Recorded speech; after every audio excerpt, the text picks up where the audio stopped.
오늘 연합뉴스 2025년도 11월 5일자 기사인데, 트럼프 하루 앞둔 대법원 관세 재판에 나라의 생사가 달려.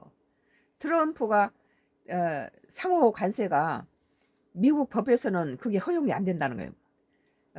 뭐 미국으로 많은 수출을 했을 때 미국에서만은 그것을 거부할 수는 있어도 상호 관세에 대해서는 미국 대통령 권한이 아니다. 그래가지고 1심하고 2심 대법원에서까지 지금 패소를 했는데, 3심에서 지금 내일 되나 봐요. 정부 측은 트럼프 편 들어준 항소심 소수 의견 기반으로 대응할 듯. 오는 5일 현지 시간 예정된 도널드 트럼프 행정부의 관세 정책에 대한 미국 연방대법원의 상고심 변론 기인을 하루 앞두고 미국 법무부가 변론 전략을 점검하는 가운데, 도널드 트럼프 미국 대통령이 나라의 생사가 달린 일이라며 정부의 손을 들어달라는 대국민 호소를 했다. 만약에 지금까지 이런 이제 대법원에서 트럼프의 상호 관세가 대통령이 하는 역할을 넘어섰다. 그렇고 이번에도 2심처럼 1심, 2심에서 이미 패소했는데 3심에서 패소하면 지금까지 트럼프가 여러 가지 일본이나 우리 한국이나 무슨 유럽에 같이 관세했던 것들이 다 무효가 된다는 거죠. 트럼프 대통령은 4일 소셜미디어 트루스 소셜에서 내일 있을 대법원의 심리는 말 그대로 우리나라에는 사느냐 죽느냐의 문제라고 말했다. 그는 정부가 승리한다면 우리는 막대하지만 공정한 재정과 국가 안보를 갖게 된다며, 패배하면 수년간 우리를 이용한 다른 국가들이 거의 무방비 상태가 된다고 주장했다.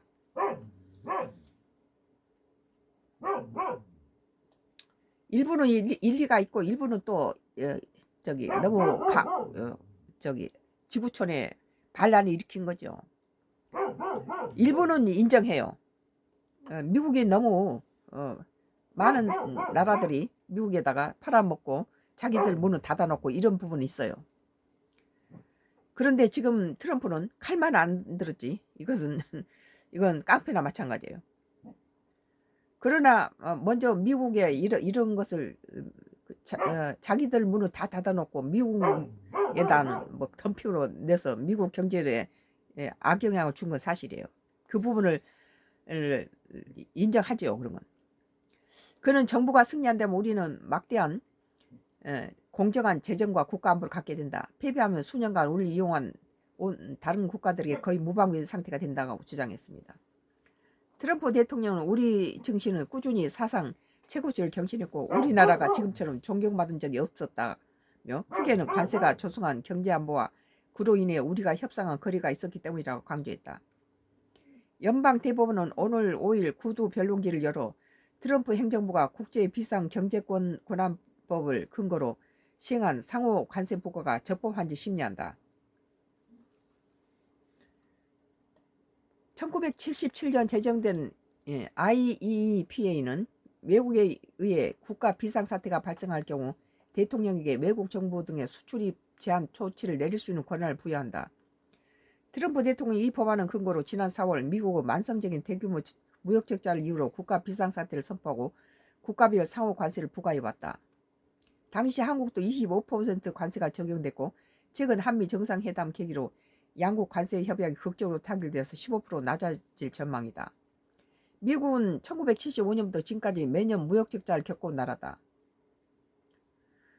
1심인 국제무역법원과 2심인 워싱턴 DC 연합순회항소법원은 IEEPA가 수입 규제 권한을 대통령에 부여하지만 이것이 광범위한 관세 부과를 권한까지는 포함하지 않는다고 판단했고, 이에 대법원의 최종 판단만을 남겨두고 있다. 내일이라는 거예요. 내일.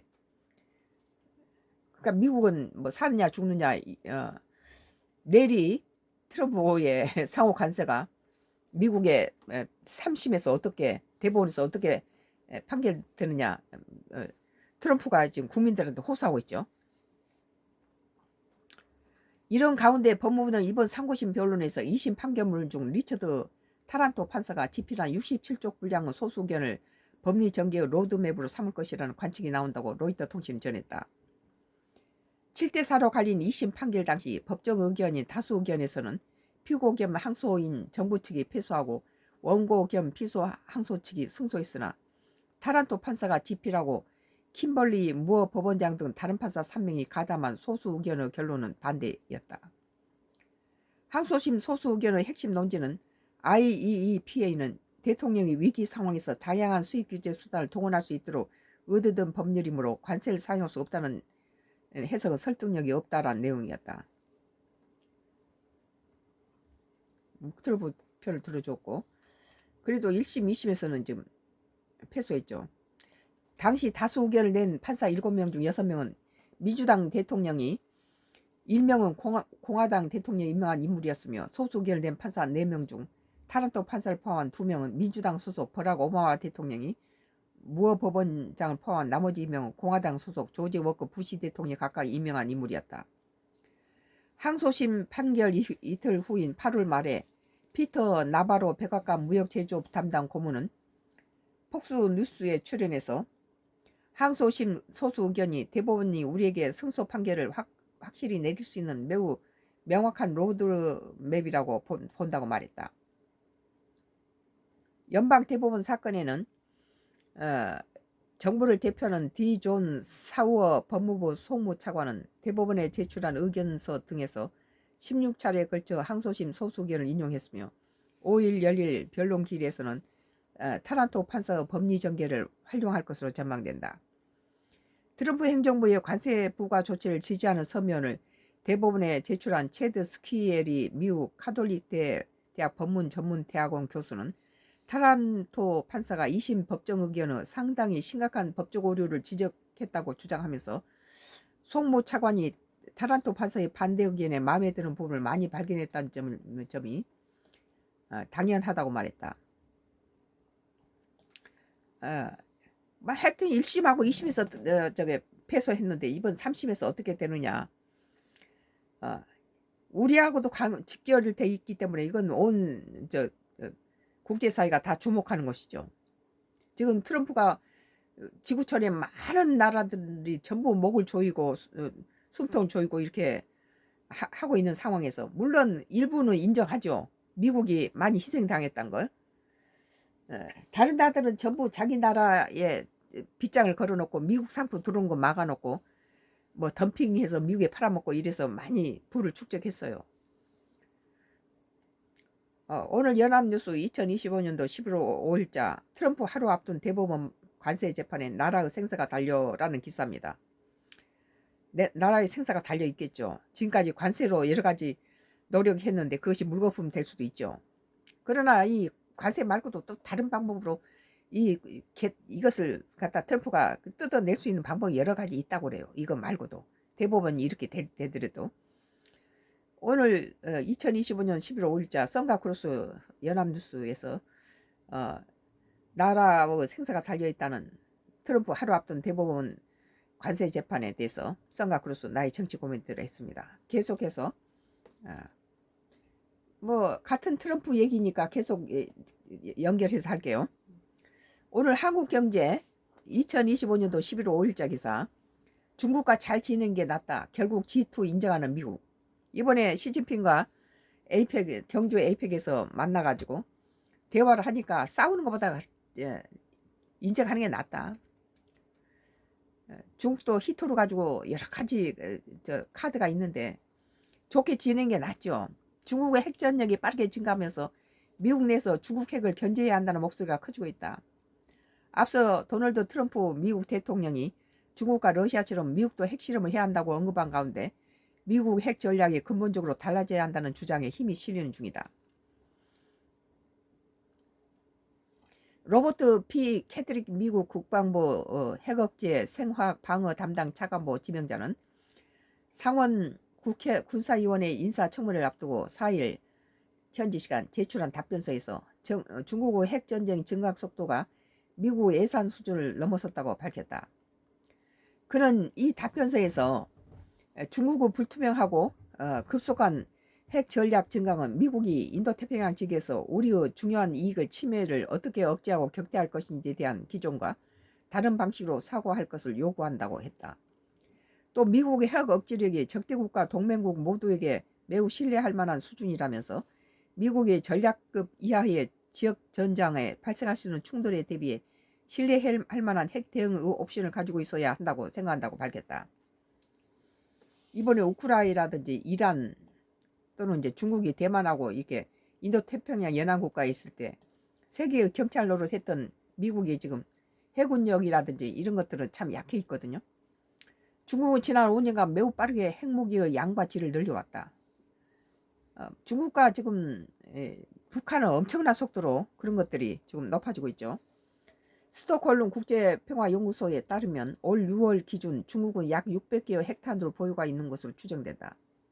미국에 비하면 핵에 대해서는 미국이 제일 1위지만 그 다음 러시아, 중국, 뭐 인도 이런 식으로 나오지만 중국이 인도가 뭐 3위든가 하여튼 핵은 좀 중국이 미약하지만 엄청난 속도로 많이 불리고 있죠 지금. 그런데 이제 저번에 북한 저기 탄화를 가지고 우크라 전쟁에 썼을 때 거의 불발탄이 많았잖아요. 올해 한 50년 가까이 그거 만들어 놓은 거 탄피 불발 다 무용지물이 돼버리죠. 오랜 세월 사용하지 않으니까. 그런 것들이 러시아 군들이 쏜 그 총의 거의 절반은 다 탄피가 그대로 그냥 발사되지 않고 그냥 불발탄이었다고 그래요. 그러니까 이제 미국도 엄청난 숫자를 보유하고 있지만 이것이 제대로 나가냐 그런 핵실험도 필요하다는 거죠.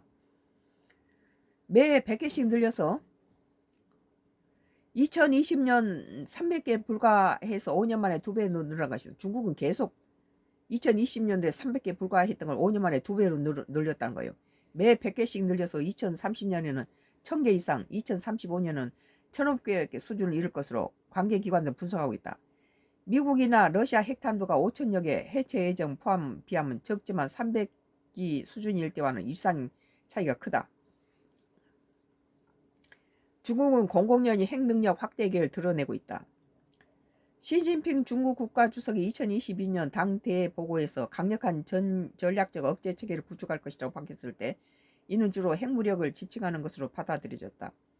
지난달 제20기 중앙위원회 제4차 전체회의 사중전회에서 승인된 제15차 5개년 계획기간에는 명시적으로 전략적 억제력을 강화할 목적으로 핵능력을 키우겠다는 내용이 포함됐다. 중국은 최근 수년간 신장 위구르 지역에는 로프누르 핵실험장을 확장하면서 지하 핵실험을 준비하고 있는 것으로 알려졌다.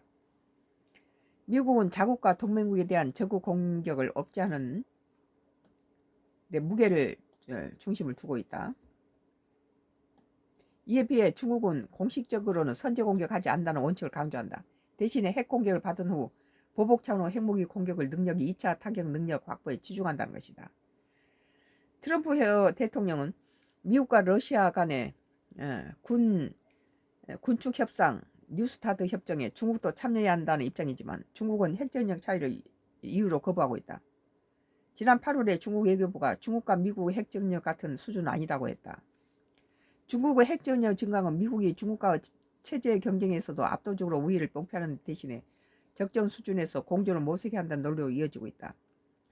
트럼프 대통령이 핵실험 재개를 언급한 지난 2일 CBS 인터뷰에서 나는 항상 중국과 잘 지내는 것이 훨씬 낫다고 생각한다면서 제압하기보다는 협력함으로써 우리는 더 크고 우수하고 강해질 수 있다고 말했다. 중국 견제하면서도 중국과 다투면 히토리 문제도 있고 여러 가지 문제가 있죠. 워싱턴 DC 랜드 연구소는 최근 발표한 보고서에서 두 나라 사이의 긴장이 군사적 충돌과 경제 전쟁, 정치 전복의 위협성을 내포하고 있다면서 중국에 대한 절대적인 승리를 추구하는 대신에 중국 공산당의 정당성을 인정하고 가까운 미래의 현상을 크게 바꿀 의도가 없다는 상호 신뢰를 구축해야 한다고 주장했다. 그게 옳은 말이에요. 그게 이렇게 미국과 중국이 이렇게 충돌하고 이러면 살아남을 수가 없죠. 주변 국가들은. 오늘 한국경제 2025년도 11월 5일자 중국과 잘 지낸 게 낫다. 결국 G2 인정하는 미국이라는 기사에 대해서 썬가크루스의 나의 정치 코멘트를 했습니다. 계속해서 썬가크루스의 정치 코멘트는 계속되겠습니다.